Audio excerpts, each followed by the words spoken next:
عمران خان کی حکومت آنے سے پہلے جو وہ دعوے کیا کرتے تھے اس پر میں نے آج ایک سکرپٹ تیار کیا ہے، وہ دیکھیے۔ بسم اللہ الرحمن الرحیم۔ میں ہوں اسیب اللہ سرگانی۔ میں اپنے تمام ویورز کو ویلکم کرتا ہوں۔ قوم کو معلوم ہو چکا ہے کہ وہ کون تھا جس نے ملک سے کرپشن ختم کرنے کا نعرہ لگایا، لیکن اس کے برعکس اس کے دور حکومت میں ملک کرپشن کی عالمی درجہ بندی کے مطابق مزید بڑھ گیا۔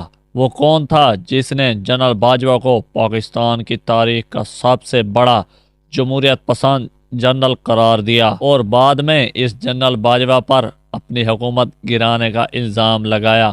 وہ کون تھا جس نے ذاتی فائدے کے لیے برطانیہ میں ضبط شدہ 60 ارب روپے جو پاکستان کی ملکیت تھی ایک شخصیت کے حوالے کیے اور ذاتی مفاد حاصل کیا؟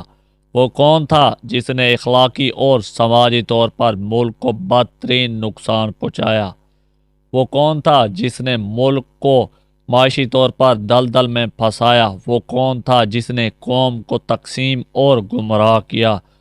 وہ کون تھا جس نے تمام صوبوں میں کٹ پتلی اور نکمے وزیر اعلیٰ بنائے کہ وہ اس کے اشارے پر چلے اور ان کے ذریعے من پسند اقدامات کریں، مفاد حاصل کرے؟ وہ کون تھا جس نے اپنی نااہلی اور ناکامیوں کو چھپانے کے لیے سائفر اور امریکی سازش کا ڈرامہ رچایا اور جب وہ جھوٹ سامنے آیا تو پھر اس ڈرامے کے کردار بد حواسی میں تبدیل کرتے رہے؟ وہ کون تھا جو کہتے نہیں تھکتا تھا کہ اس حکومت اور فوج ایک صفحے پر ہے، لیکن بعد میں نہ صرف اسی فوج کو غدار کہنے کی ناکام کوشش کی بلکہ فوجی تنصیبات اور فوج کے شہداء کی یادگار کی بے حرمتی بھی کروائی؟ وہ کون محسن کاش تھا جس کی حکومت بننے کے لیے جہانگیر ترین کے جہاز میں لوٹے بھر کر لائے گئے اور پھر اس جہانگیر ترین کو قربان کیا گیا؟ وہ کون احسان فراموش تھا جس نے جہانگیر ترین، علیم خان اور جنرل باجوہ کے احسانات کا بدلہ بدترین الزامات کی صورت میں دیا؟ وہ کون تھا جس کو جسٹس شوکت صدیقی کے ہٹائے جانے کے سب سے زیادہ فائدے پہنچے؟ وہ کون تھا جس کے دور حکومت میں مملکت کے اہم فیصلے مبینہ طور پر جادو ٹونوں کے ذریعے کیے جاتے تھے؟ وہ کون تھا جس کے دور میں دہشت گردوں کو دوبارہ واپس لا کر پاکستان میں آباد کیا گیا جس کا خمیازہ آج تک قوم بھگت رہی ہے؟ وہ کون تھا جس کے دور حکومت میں بدترین خارجہ پالیسی اور ذاتی انا کے سبب پاکستان کو عالمی تنہائی کا سامنا ہونا پڑا؟ وہ کون تھا جس نے دوست ممالک سے ملے ہوئے ناد و نیاب طوائف اونے پونے داموں بازار میں بیچ کر ملک کو بدنام کیا؟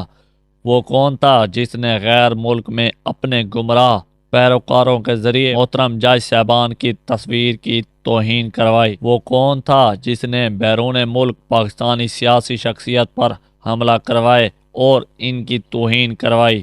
وہ کون تھا جس نے قوم کو اخلاقی طور پر بدترین نقصان پہنچایا؟ وہ کون تھا جس نے ہر معظم کوشش میں ناکامی کے بعد ہم کوئی غلام ہیں اور ایبسولوٹلی ناٹ کا جھوٹا نعرہ لگا کر نوجوان کو گمراہ کرنے کی کوشش کی اور درپیش امریکوں کے ترلے اور منتیں کرتے رہے؟ امریکہ سینیٹر کو اپنے حق میں بیان دینے کے لیے اپنے قریبی لوگوں کو بھیجتے رہے؟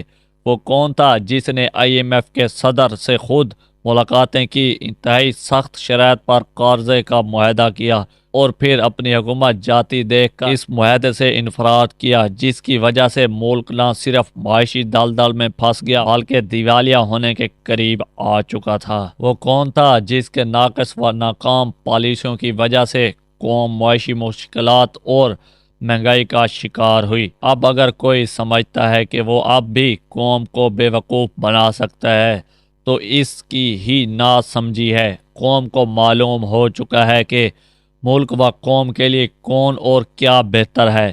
قوم کو یقین ہو چکا ہے کہ چہروں کی تبدیلی سے ملکی حالات میں کوئی بہتری نہیں آ سکتی۔ نہ پاکستان کوئی لیبارٹری ہے کہ بار بار تجربے کیے جائیں۔ یہ 25 کروڑ عوام کا ملک ہے، یہاں انسان بستے ہیں، یہاں جمہوریت کے نام پر قوم کو گمراہ کرنا اور فریب دینے کی کوشش ہوئی، جن کا فائدہ 25 کروڑ عوام کی بجائے چند لوگوں کو ہوا۔ ملک میں غربت کا بڑھتا ہوا گراف کیوں کسی کو نظر نہیں آتا؟ اگر چہروں کی تبدیلی سے کوئی بہتری آتی تو پاکستان تو اب دنیا کا امیر ترین ملک ہوتا۔ بہتری اس وقت تک نہیں آ سکتی جب تک کہ نظام کو تبدیل نہیں کیا جاتا۔ موجودہ نظام کے تحت اگر الیکشن ہو جاتے تو کیا اس سے الیکشن جس پر قوم کے اربوں روپے خرچ ہوں گے ملک و قوم کے لیے بار اوار ثابت ہوگی؟ الیکشن کروانے پر تلی ہوئی سیاسی جماعتوں کے پاس ملک کی ترقی اور قوم کے معاشی حالات کی بہتری کا کیا فارمولہ ہے؟ ایسے شاید کسی جماعت کے پاس نہیں۔ میرے پاس بہتری معاشی ٹیم ہے، میرے پاس معیشت کا جادوگر وزیر خزانہ ہے۔ یہ سب جھوٹ قوم دیکھ چکی ہے۔ الیکشن کروا کر دیکھ لیں، اس کا نتیجہ مزید خرابی کی صورت میں نکلنے کا اندیشہ ہے۔ موجودہ ملکی حالات اور قوم کی سوچ یہی نظر آ رہی ہے کہ اس الیکشن اگر ہوئے کے نتیجے میں چوں چوں کے مربع والی حکومت ہوگی، ہر کوئی اپنا حصول و حصہ کرنے میں لگا ہوگا، قوم پر قرضوں کا مزید بوجھ ڈالا جائے گا اور اس کے علاوہ کوئی طریقہ کسی کے پاس نہیں، اور حساب روایت ساری ذمہ داری سابق حکومت پر ڈالی جائے گی۔ آخری آپشن نظام کی تبدیلی ہے۔ اس میں جتنی تاخیر کی جائے گی ملک و قوم کا اتنا ہی نقصان ہوگا۔ وہ دن دور نہیں کہ ملکی نظام کو تبدیل کیا جائے گا، پھر ہمیشہ دیر کر دیتے ہو کیوں؟ یہ تھا آج کا میرا ٹاپک۔ اگر آپ کو ویڈیو پسند ہے تو لائک کریں، کمنٹ کریں، شیئر کریں۔ انشاءاللہ ملتے ہیں نیکسٹ ویڈیو میں۔